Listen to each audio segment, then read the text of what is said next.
I'm still not sure why I opened the blinds that morning.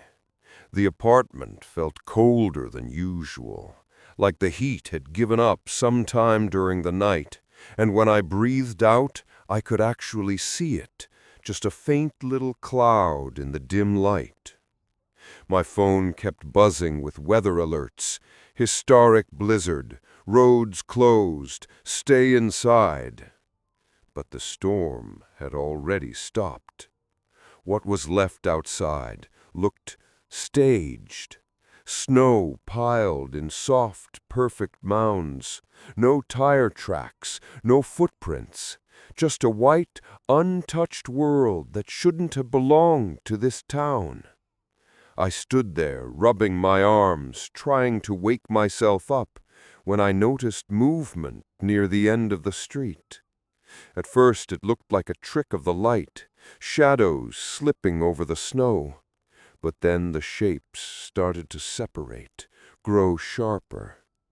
People, a whole line of them, walking slow and careful, like the ground might give out under their feet. I recognized one immediately.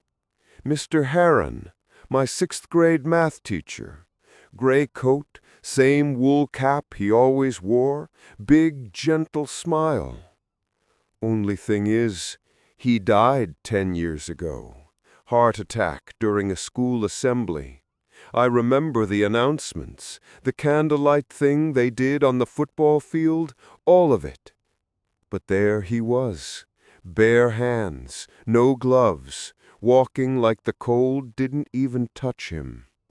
And he wasn't alone. I counted 6, then 9, then more behind them, all drifting down the street like they'd been dropped off by the storm itself.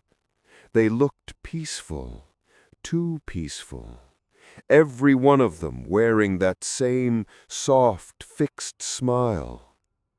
Around noon, the local emergency alerts changed. No warnings, no sirens, just a calm message that played through the town app. If someone you know returns today, please offer them warmth. Many residents, long absent, are coming home for the holidays. I read it 3 times. Long absent. That was one way to put it. By afternoon, people started recording videos, shaky phone clips of relatives standing on porches, heads tilted, smiling like they'd forgotten how to blink. Some hugged their families stiff and wrong like puppets trying to remember muscle memory. Others just stood there until someone invited them inside. And maybe I should have locked my door. Maybe I should have ignored the quiet knock that came just after sunset. But when I opened it and saw who was standing there, snow melting down her dark red sweater, my breath stopped. It was my sister, the one we buried 13 winters ago. She smiled that too perfect smile, and in a voice that sounded almost right, almost her, she said, "I came home for the holidays. Isn't that nice?" My hands were shaking so hard I almost dropped the door handle. I don't know what terrified me more, the fact that she was standing there, or that some part of me wanted to let her in. I should have slammed the door. I didn't. I just whispered, "You're not supposed to be here." And she leaned in closer, her smile stretching a little too wide, like skin being pulled from underneath. "Everyone's coming back. Didn't you hear?" That was the moment I realized the storm hadn't ended. It had only delivered the first wave. I didn't sleep that first night. I just sat on the couch with every light on, listening to the soft crunch of footsteps outside my window. Not fast footsteps, slow, thoughtful ones, like someone pacing the block and counting houses. By morning, the town group chat was blowing up. People were posting pictures of their returned ones sitting at kitchen tables, standing in hallways, staring at old family photos like they were trying to remember what emotions went with them. One post stuck with me. A guy wrote that his grandmother kept repeating the same phrase every hour. "It's good to be warm again."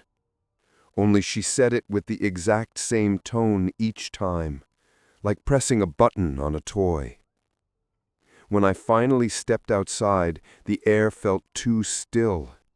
Snow squeaked under my boots, but when one of the returned ones walked past, the snow didn't make a sound under their feet, not even a whisper. A woman 2 doors down waved at me, smiling nervously. Her dead brother was on the porch beside her, wearing the same clothes he died in 15 years ago. He raised his hand in a slow, stiff little wave. "Isn't it amazing?" she whispered. Her voice cracked on the last word.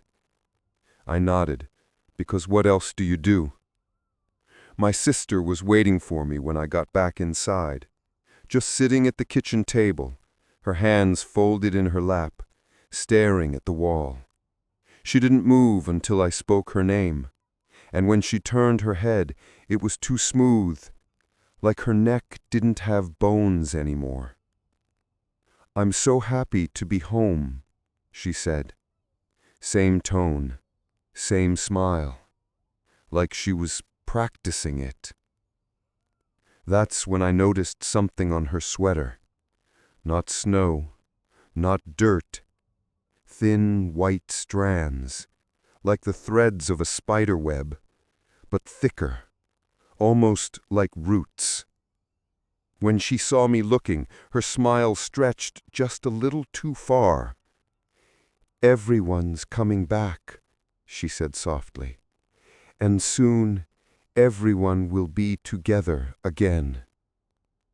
I didn't know what that meant, but I swear right then the house felt smaller, like something else was already inside with us. By the 3rd day, the town stopped pretending things were normal. You could feel it in the way people walked, heads down, shoulders tense, like everyone was waiting for something to snap. And maybe we all knew it already had. Right before dusk, I stepped outside to check the mail, mostly just to get a moment away from the quiet breathing behind me. My sister didn't sleep, not that I ever saw. She just sat in different rooms, smiling at corners, like someone was whispering jokes I couldn't hear. The sky was that bruised purple color, the kind that shows up right before a storm, except no storm was coming. And then I saw them. Dozens of the returned, scattered along the sidewalks, standing in small groups, some alone, some in pairs, all facing the same direction, the old park across the frozen creek. Nobody talked, nobody moved. They just watched the tree line like they were waiting for a curtain to rise. My neighbor, old Mr. Redfern, stepped out onto his porch. His dead wife stood beside him, hand resting on his arm, in a way that almost looked tender, if her fingers hadn't been digging into his coat sleeve hard enough to wrinkle the fabric. "You see this too?" he asked me quietly.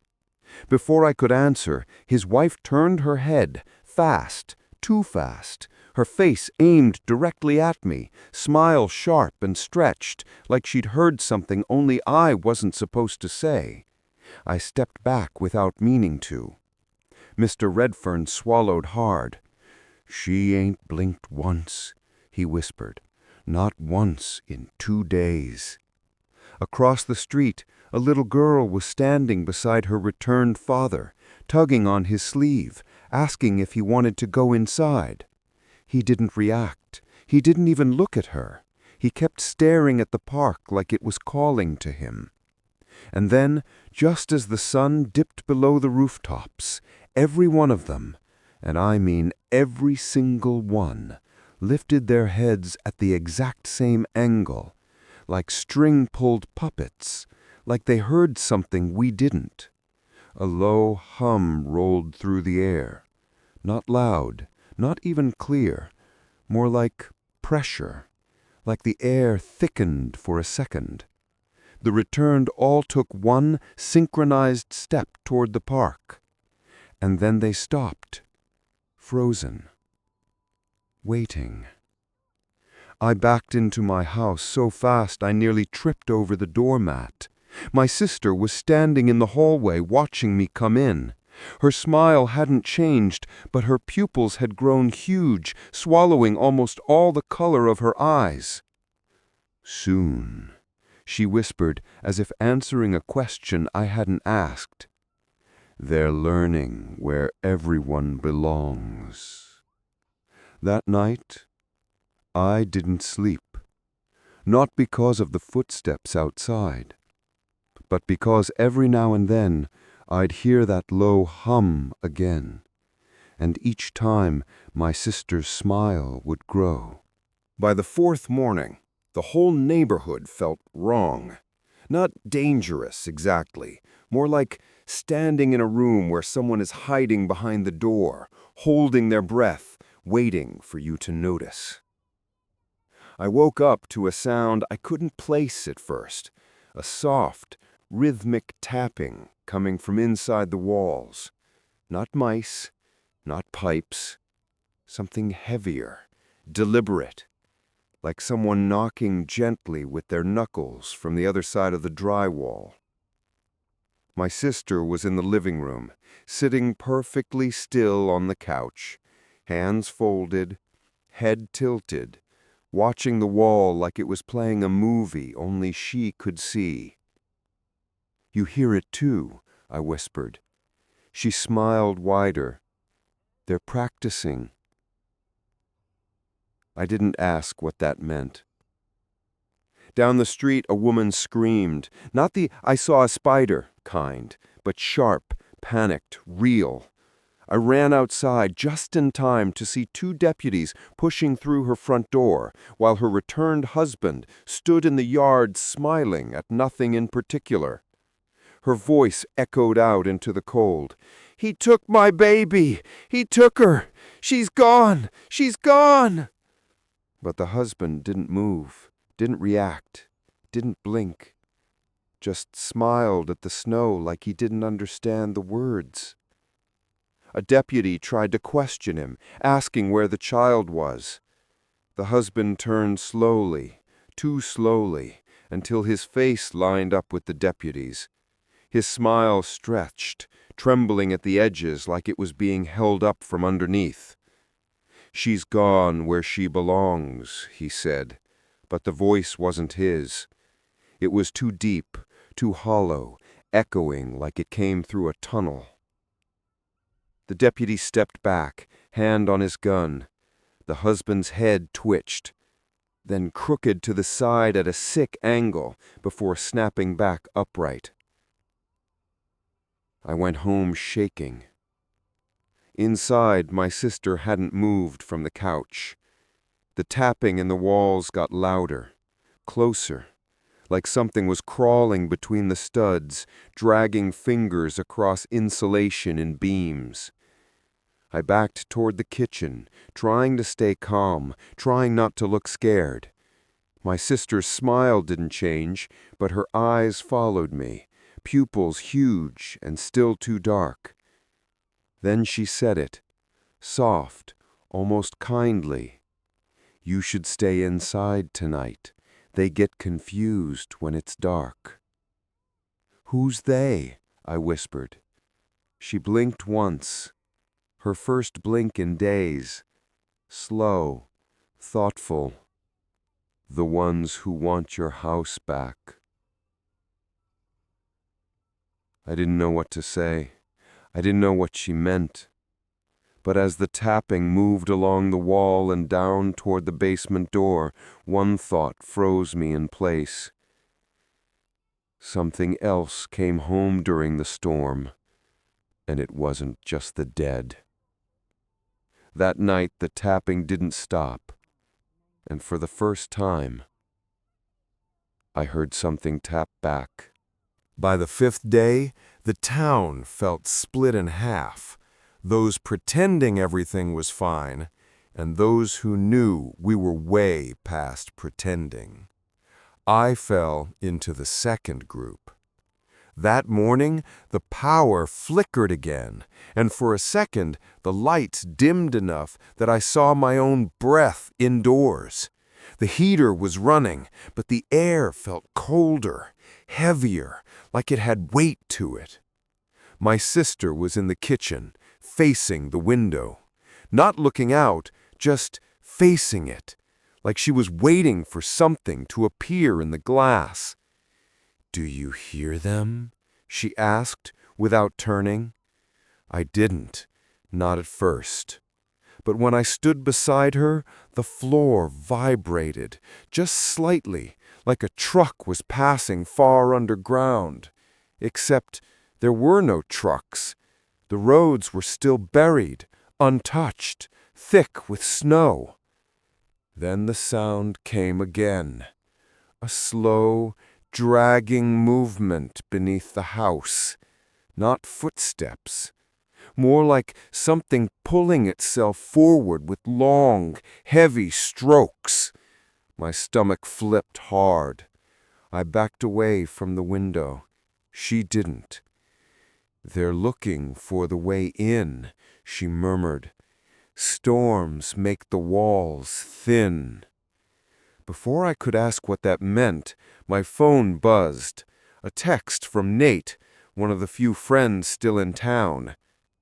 Nate. "Dude, you home? You gotta see this. Behind the high school. Bring a flashlight."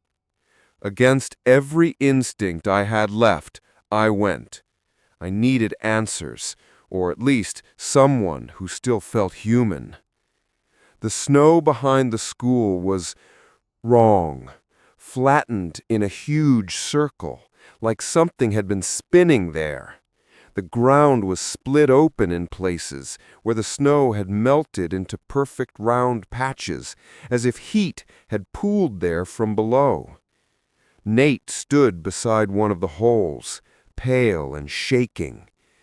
"Tell me this is an animal," he whispered. Inside the hole, maybe 3 feet down, the dirt was pushed aside in long, smooth grooves. Not claw marks, not human digging. Something had tunneled through, and the tunnel wasn't round like a burrow. It was shaped like an oval, tall, narrow, like a human-sized shape had slid through the earth. Nate swallowed hard. "There's more." He led me around the old football field. More holes, more melted circles, and in the center, God, I still feel sick thinking about it, was a long streak in the snow where something had come out of the ground and dragged itself toward town.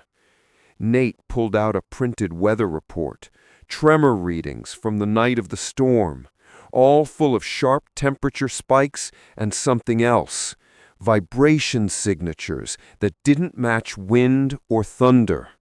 "This wasn't a blizzard," he said. His voice was barely steady. "It was a signal, something responding to it." A gust of air hit us from the woods, cold, damp, like the exhale of something enormous. Then we heard it, a low hum, the same one from nights before, rolling through the trees, vibrating the snow. Nate grabbed my arm. "We need to go." And as we ran, I glanced back once, just once, and saw shapes moving at the edge of the woods. Tall, thin, swaying like they hadn't quite figured out how legs worked. When I got home, my sister was waiting by the door. "You shouldn't go outside anymore," she said, gently, like she was comforting a scared child. And then she added, "They already know your name." And for the first time since she returned, her smile vanished. That night, the house felt like it was holding its breath. Every room had that thick, cold stillness, like the air was waiting for someone else to speak first. I kept checking the locks, even though I already knew locks weren't going to matter anymore. My sister sat at the kitchen table with her hands flat on the surface, not moving, not blinking, just listening. Every few minutes, her head would tilt a fraction to the left, like someone invisible was whispering into her ear.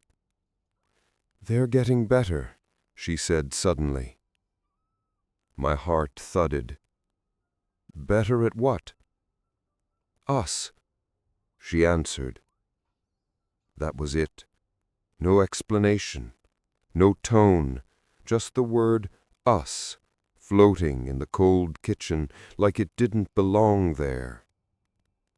Around midnight, the humming started again. Soft at first, like a refrigerator buzzing from another room. Then louder, fuller. It rattled the windows without actually shaking them. Some deep frequency that felt like it was coming from under the house, under the street, under everything. My sister stood up so fast that the chair slid across the floor. "They're calling the copies," she whispered. Copies. Not people. Not ghosts. Copies. I grabbed my jacket.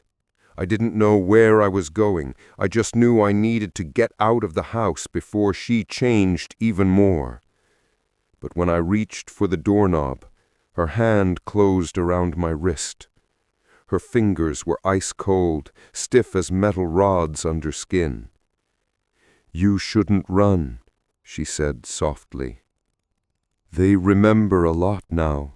Smells, voices, your walk. They're making the rest of you." My throat closed. "The rest of me?" She didn't blink, didn't breathe, just watched me with that stretched, too wide calm. Outside, the hum grew louder. The windows trembled as shadows passed by, long shapes sliding across the snow, shapes with shoulders a little too narrow and limbs a little too long. They moved slowly, scanning, like predators who hadn't learned the rhythm of hunting yet. Then someone knocked on the door. 3 slow taps. Too slow, like someone trying to remember the timing of a normal knock. My sister smiled again. Not her smile, the copied one. "There found your house," she whispered. Another knock. And then from the other side of the door, my own voice. "Let me in! It's freezing out here." The sound scraped down my spine. My voice. Wrong tempo, wrong breath, like whoever or whatever was speaking had listened to me all week and was now trying to play me like a recording. I stumbled back. My sister leaned toward the door, almost lovingly. She said, "They're practicing." Her head jerked in a tiny, unnatural twitch. "And you sound very close now." The thing outside knocked again, harder, more confident. My voice repeated, this time smoother. "Come on, it's me." And that was the moment I realized the truth. They weren't here to replace the dead. They were here to become the living. By morning, the knocking had stopped. Whatever wore my voice had moved on, or was waiting somewhere I couldn't see. I barely slept, Every time the house settled, every time a pipe clicked, I jolted awake, thinking something was crawling through the walls again. Outside, the street looked emptier than usual. Not because people weren't home, because no one alive wanted to open their doors anymore. Curtains were shut. Lights stayed low. Cars sat frozen under snow like no one remembered they owned them. But the returned? They were everywhere. Clusters of them stood along driveways, facing the houses like they were studying blueprints. Some leaned in close to windows, their foreheads pressed to the glass, fogging nothing up. Others moved from yard to yard with slow, searching steps, like they were trying to match houses to the memories they didn't fully have. I saw Mr. Redfern shoveling his walkway, eyes red and exhausted. His returned wife hovered a few feet behind him, head tilted too far to one side, watching each of his movements with childlike focus, like she was memorizing the choreography of being human. "You holding up?" I whispered. He didn't stop shoveling, didn't look up. "She stood by our bed all night, didn't speak, didn't blink, just watched." He swallowed hard. "Found footprints in the hall this morning. Not hers, not mine." Before I could respond, a shriek echoed from a few houses down. A man burst from his front door, sprinting into the snow barefoot, screaming a name I didn't recognize. One of the returned, his teenage son, stood calmly in the doorway behind him, arms hanging at strange, loose angles. Nate came running up the street toward me, panting, his jacket half unzipped. "They're taking people," he said. "Not killing them, just taking them." "Where?" He shook his head, breath turning to mist. "No one knows. They vanish at night. Doors locked, windows shut, still vanish." My stomach twisted. "What about the tunnels?" I asked. Nate's face went pale. "Yeah, I think that's how they're moving." A silence stretched between us, cold, heavy. Then my sister stepped out onto the porch. She wasn't smiling this time. Her face was blank, slack, almost thoughtful, like she was trying out a new expression and didn't know how it was supposed to look. "They're almost ready," she said softly. "They're learning where everyone belongs and who doesn't." The wind shifted.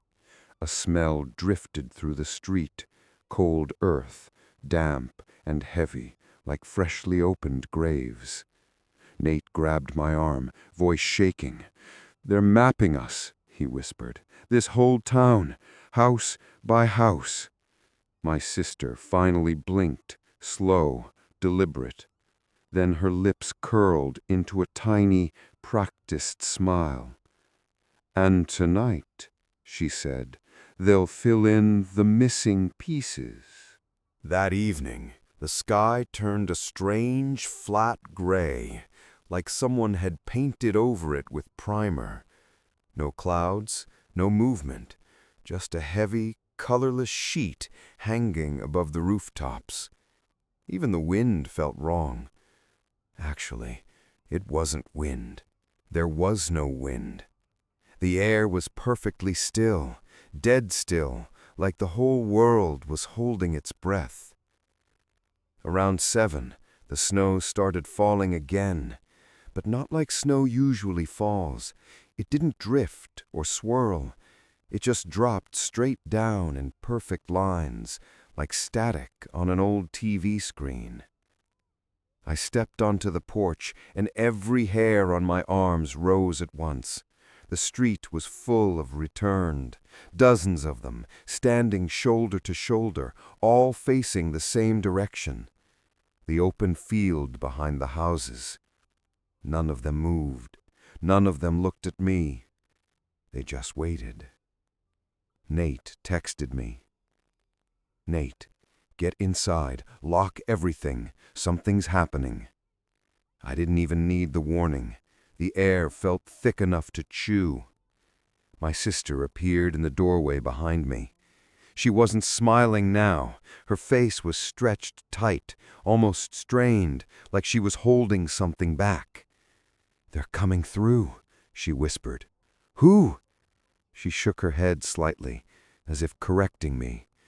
"Not who. What?" Then the humming began.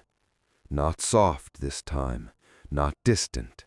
This was loud enough to vibrate the railing under my hand, loud enough to make my teeth buzz. The returned all raised their heads in unison, jaws slack, eyes wide, like they were receiving some kind of command. And then the ground in the field rippled. Not shook, rippled, like something enormous was pushing up from underneath, testing the surface. Snow slid off in waves. A long dark seam opened in the earth, widening slowly, like a mouth learning how to yawn. Shapes began to rise from the gap, tall, thin, bending wrong in places, not fully formed, not fully solid, like shadows trying to become bodies. The return stepped forward, one step, then another, moving toward the opening like they were going home. My sister grabbed my wrist, her fingers digging in with unnatural strength. "You have to stay inside," she said. Her voice cracked in the middle. "They don't recognize you yet, not completely." "Yet?" I repeated. She released me, slowly. Outside, the shapes kept climbing out of the earth, growing taller, clearer. The hum grew louder, shaking the bones in my chest. And the worst part? The returned were starting to change too. Their bodies shifting, stretching, trying to match whatever was crawling out of the ground to meet them. My sister looked at the field one last time, and then turned to me with a face that wasn't hers anymore. "This is only the beginning," she said softly. "Tonight, the world opens." I didn't sleep. Nobody in town did, not with the ground breathing and the sky hanging still like a held-in breath. By dawn, the field behind the houses had split open into a long, dark wound in the earth. Snow hadn't filled it. Nothing natural wanted to go near that place. The return stood all around it in a wide circle, perfectly spaced, like they'd been arranged by someone who understood geometry but not people. Their bodies were still changing, spines lengthening, arms sagging slightly, faces smoothing into something too blank to be human. When I looked closely, I realized something awful. They weren't becoming monsters. They were becoming hosts. Nate met me behind the shed by my house, eyes bloodshot from no sleep. He held a flashlight in one hand and a metal pipe in the other. "You saw the field?" he asked. "Yeah. You know what that means?" I wished he hadn't asked. He ran a hand through his hair, breath shaking in the cold air. "I think they're not coming to live here. They're coming to take us back with them." Before I could respond, my sister stepped out from behind the shed. I hadn't heard her approach. She moved too quietly. "Nate," she said, in a soft, almost sympathetic tone, "you shouldn't say things you don't understand." Nate flinched. "Stay away from me!" She tilted her head. Too far. The bones in her neck didn't make sense anymore. "You think they're taking something from you," she said. "But they're giving you your place, your real place." Her eyes drifted to me, and for the first time since she'd returned, the expression on her face wasn't a smile, wasn't blankness. It was something like pity. "You were never meant to stay here. None of us were. Not forever." I stepped back. "What are you talking about?" She touched her chest, right over where her heart should have been, then lowered her hand slowly. "When we died, we didn't go where you think. We went to them." Nate's breath caught. "To who?" She turned her head toward the field, toward the rippling dark gap in the earth. "They found us empty, hollow, but they remembered us. They remembered you too." I shook my head. No, you're not her. My sister wouldn't." She smiled sadly, and for a split second, I swear I saw her, the real her, behind that shifting face. "I tried to fight it, but they know us better than we know ourselves. They remember where we belong, and they've been building the rest of you, learning you." The distant hum rose again, deep, vibrating the frozen ground under our feet. Nate grabbed my arm. "We need to go, now." But my sister reached out a trembling hand, not to stop me, but as if begging. "They're not here to hurt you. They're here to take you home." The hum surged. The returned all turned their heads toward us in perfect unison, and, slowly, one by one, they began walking our way. My sister stepped back, tears forming in eyes that weren't fully hers anymore. "I'm sorry," she whispered. "This is the part where you run." We ran. Not the panicked, stumbling kind of run you do when you're scared. This was different, clean, instinctive, like some ancient part of the brain finally woke up and screamed, "Move!" Snow whipped at our legs as Nate and I sprinted between houses, slipping on ice, breath hitting the air in sharp bursts. Behind us, the returned were following. Not fast, not slow, just steadily, like they knew we'd tire long before they did. The hum grew louder with every step we took, rolling under the ground like distant thunder trapped in dirt. It vibrated through my ribs, shaking something loose inside me, something that felt frighteningly familiar. We cut through the alley behind the old market, aiming for the creek. The water was frozen solid. If we could cross it, maybe we could reach the woods and get out of town entirely. But halfway across the ice, Nate stopped. I didn't notice at first. I kept running another 5 feet before I realized he wasn't beside me.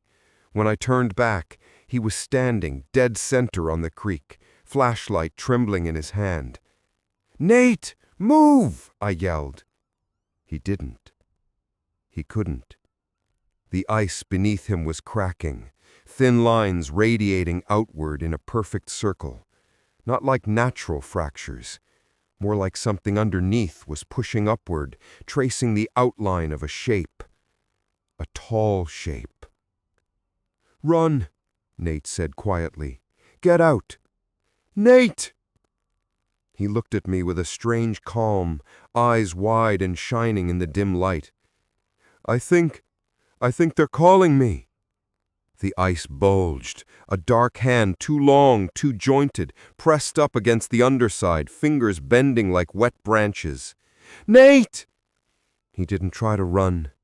He just whispered, "I hear her. My mom." And then the ice split open beneath him, swallowing him whole.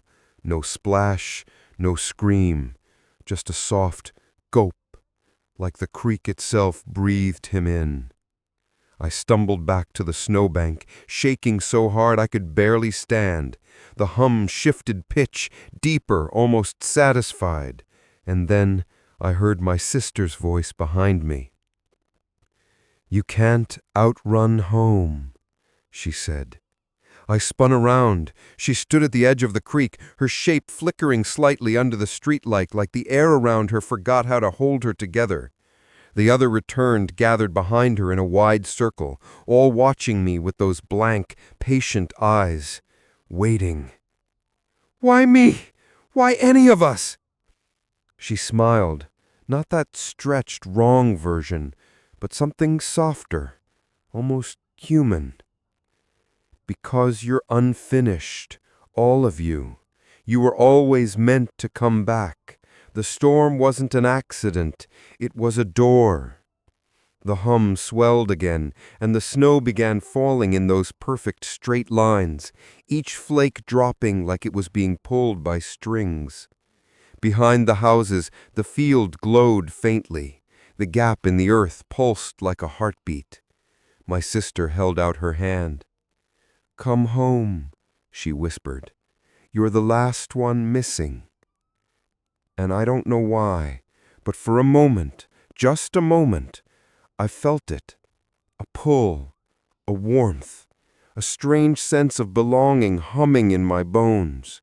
Like something beneath the snow knew my name, knew my shape, knew the exact size of the space I would fit into. I took one step back. Her smile faltered. The return tilted their heads, and the hum deepened, rolling through the ground like a warning. I turned and ran, into the woods, into the dark, into anywhere that wasn't here. Branches tore at my arms, snow blinded me, the cold knifed through my lungs, but I didn't stop. I didn't look back. Not even when I heard my sister calling me, not with her voice, but with something wearing it. I don't know how long I ran. Long enough for the hum to fade, long enough for the white silence to swallow the world behind me. By dawn, I collapsed somewhere miles away, covered in frost and shaking uncontrollably. The town was gone behind me, hidden by distance and a curtain of falling snow.